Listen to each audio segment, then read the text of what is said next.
Hi friends, ఎలా ఉన్నారు? నేను బాగున్నాను. మీరందరూ బాగుండాలని కోరుకుంటున్నాను. ఫ్రెండ్స్, మీకు నా కథలు నచ్చినట్లయితే ప్లీజ్ సబ్స్క్రైబ్ చేయండి, షేర్ చేయండి, లైక్ చేయండి. ఇప్పుడు మనం మరొక కొత్త కథలోకి వెళ్దాం. కథ పేరు ఆరాధన. చదువుతున్నది శోభారెడ్డి. నాకా మళ్ళీ పెళ్ళా? తల్లివైపు చూసి నిర్విన్నడవుతూ అడిగాడు అనంత్. అవును, నీకే. నాకు ఆ పిల్ల అన్ని విధాలా నచ్చింది. నువ్వు కూడా చూసి అంటే ముహూర్తం పెట్టించేస్తాను. శాంతస్వరంతోనే అయినా దృఢంగానే అంది రాజేశ్వరమ్మ. అమ్మా! అనంత ముఖంలో గబగబా రంగులు మారాయి. మొదట ఎరుపు రంగులోకి తిరిగింది. ఆ పైన హృదయంలో హఠాత్తుగా ఉప్పెనలా పొంగిన బాధను జాగ్రత్తగా నిగ్రహించుకుని బలవంతంగా అణిచిపెట్టుకున్నట్లు కుమిలిపోయి కుంచుకుపోయింది. చివరికి ఆవేదన కూడా అంతరించి రాయి కట్టే కఠినంగా మారి నిర్లిప్తంగా ఉండిపోయింది. పిల్లను చూడ్డానికి నీకు ఎప్పుడైతే వీలుగా ఉంటుందో చెప్పు, వాళ్ళకి నేను కబురు చేస్తాను. కొడుకు ముఖంలో క్రమంగా వస్తున్న మార్పులని జాగ్రత్తగా పరిశీలిస్తున్న తల్లి నిదానంగా అంది. వద్దమ్మా, వద్దు. ఇంకెప్పుడు ఈ జన్మలో ఏ ఆడదాని నీడ కూడా నా మీద పడకూడదు. పడనివ్వని నేను. క్షణంసేపు గదిలో భయంకరమైన నిశ్శబ్దం ఏర్పడింది. ఆ నిశ్శబ్దాన్ని సున్నితంగా చీలుస్తూ ఆవిడ స్వరం వినిపించింది. ఎంతో మెల్లగా మృదువుగా మాట్లాడుతున్న ఆ కంఠం సృష్టిలో గల యావత్తూ సానుభూతిని, వాత్సల్యాన్ని నింపుకున్నట్లుగా ఉంది. అనంత్, ఒక మాట చెప్పనా నీకు? అనంత్ సమాధానం చెప్పలేదు. నిలబడడానికి శక్తి లేని వాడిలా వెళ్ళి మంచమంచును కూలబడి రెండు చేతుల్లోనూ ముఖం దాచుకున్నాడు.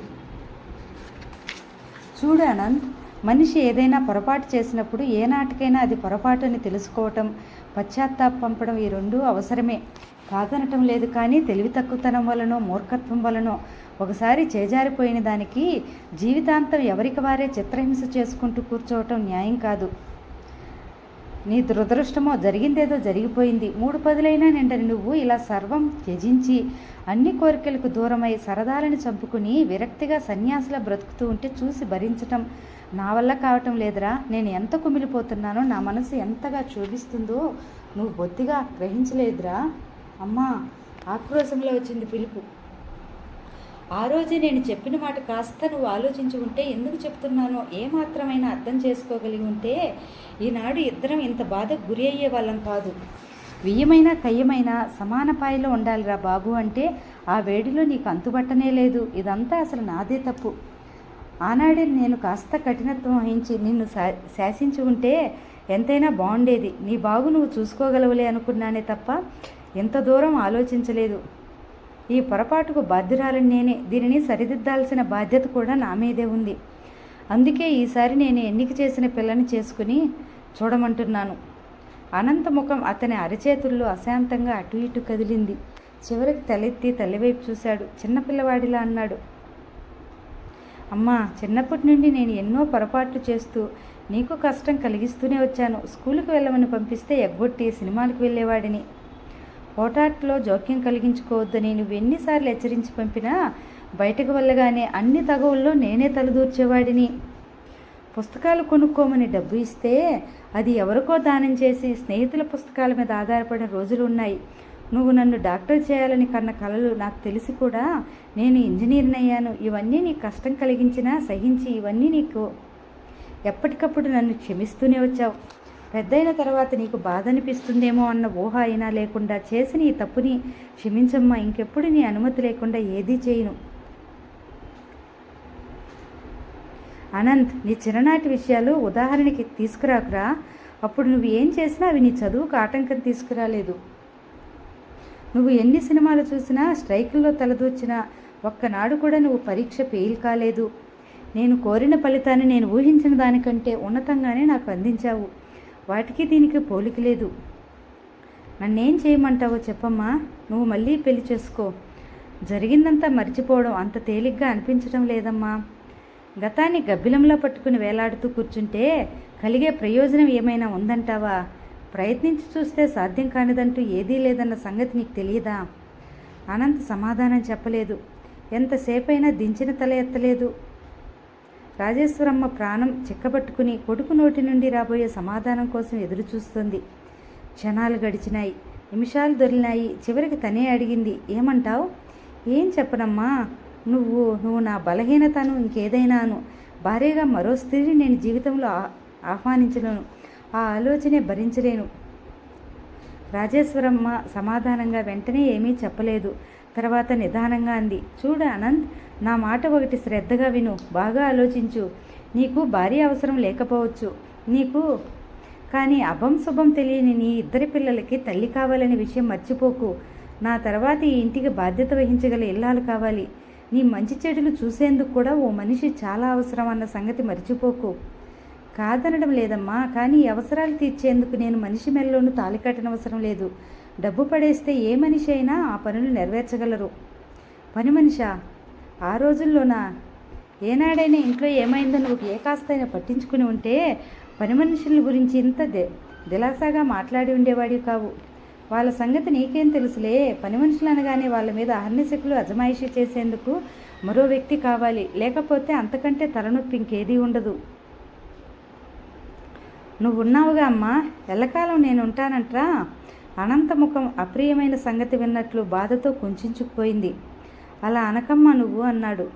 నేను అనకపోయినంత మాత్రాన జరగబోయేది ఆగుతుందంట్రా? అనంత నిస్సహాయుడిలా మళ్ళీ చేతుల్లో ముఖం దాచుకున్నాడు.